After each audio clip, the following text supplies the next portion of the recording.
चला ना माझे 2 दिवस आहेत फक्त गणपती जायला. मला जुन्या मुंबईचे गणपती बघायचे. अरे जुन्या मुंबईला जायची काय गरज आहे? कोपरखेरला माहितीये? हो इथेच आहे. चल तिथं जुन्या मुंबई दाखवतो तुला. चल. तर नमस्कार मित्रांनो, आहे कोपरखैरण्याचा आर्यनचा राजा. येथील डेकोरेशन आणि बाप्पा एकच नंबर. आमचा सत्कार केल्यानंतर आम्ही निघालो कोपरखैरण्याचा एकदंतकडे. खूप अशी गर्दी तुम्ही पाहू शकता. याचं कारण म्हणजे पंचमुखी गणपती आणि खूप सुंदर अशी मूर्ती. नंतर आम्ही निघालो कोपरखैरण्याचा छकुला. ही मूर्ती बॅलन्सिंग तशी दिसायला पण खूप छान होती.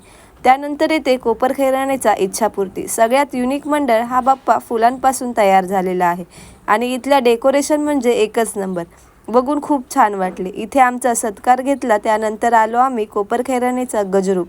ही कोपरखैरण्यातील सर्वात मोठी मूर्ती आहे. 25 फुटाची ही मूर्ती आहे आणि ही मूर्ती जागेवर बनवलेली आहे. इथे आम्हाला मानपान देऊन आम्ही निघालो. कोपरखैरण्याचा महागणपती. जगाचा मालक म्हणजे बाळूमामा यांच्या अवतारामध्ये खूप छान आणि गोड गणपती दिसत होता. इथे आम्हाला मानपान दिला. त्यानंतर आम्ही गेलो फ्रेंड्सचा राजा.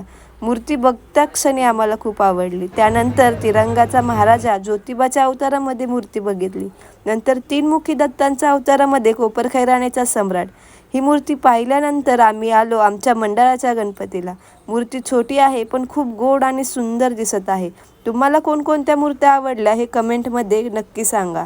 गणपती बाप्पा मोरया.